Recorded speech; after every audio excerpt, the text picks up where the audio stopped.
نه علاوه د علماء دیوبند نه علاوه په چا پسې مونځ مه کوئ.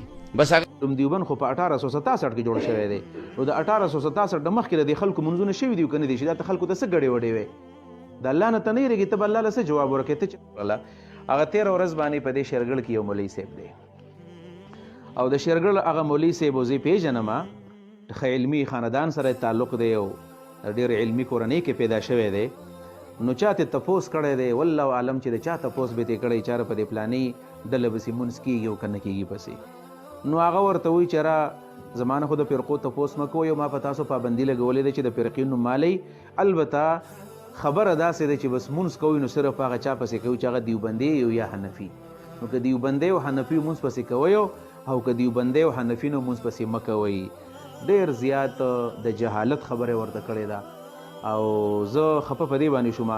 دغه مولي صاحب ته م ویمه که زما دا پیغام ورته ورسیږي او که دغه مولي صاحب نه نورو مولیانو ته م زه ویمه چې دا موږ ولې دومره زیاتی کوو او زموږ څخه د عوام ډېر زیات تعاون کوي. زموږ په سر چې دا ټوپۍ پرتې دي هم اکثر د عوام په پیسو باندې موږ اخېستې دا جامې هم اکثر موږ د عوام علي په دې ګاډۍ کې زموږ دا تیل هم اکثر د عوام وي او اکثر د عوام زموږ سره تعاون کوي. زموږ په غم ښادۍ کې هم د عوام پیسې لګوي.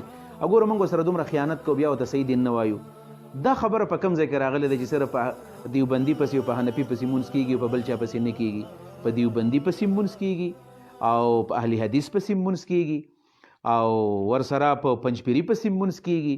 دا کومې خبرې دي چې په پلاني پسې مونځ کېږي او پلاني پسې مونځ نه کېږي. دغه مولي صاحب نه زه یو ډېر زیات په ادب او احترام ته تپوس کوم چې ستا دارالعلوم دیوبند خو په 1867 کې جوړ شوی دی. نو د 1867 د مخکې د دې خلکو منځونه شوي دي که نه دي چې دا ته خلکو ته څه ګډې وډې وې.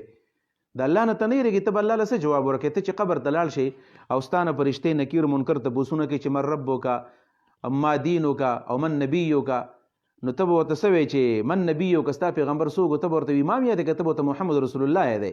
نو ته ورته داسې ولې نه وې چې په هغه چا پسې مونځ کېږي چې څوک نبي علیه صلات وسلام پیغمبر مني.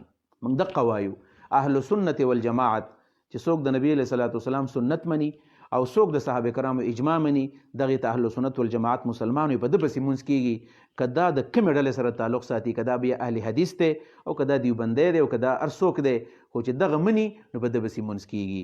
او دا خو نبي علیه صلات وسلام فرمایي که ته امام طحاوي رحمه الله منې. امام طحاوي رحمه الله العقیدة الطحاویه زمونږ معتبر کتاب د عقیدې دی.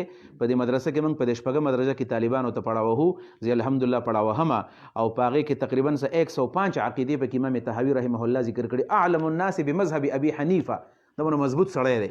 هغه امام طحاوي رحمت الله علیه هغه په دغه 105 عقیدو کې یوه خبره دا لیکله چې ونرى الصلاة خلف كل بر فاجر.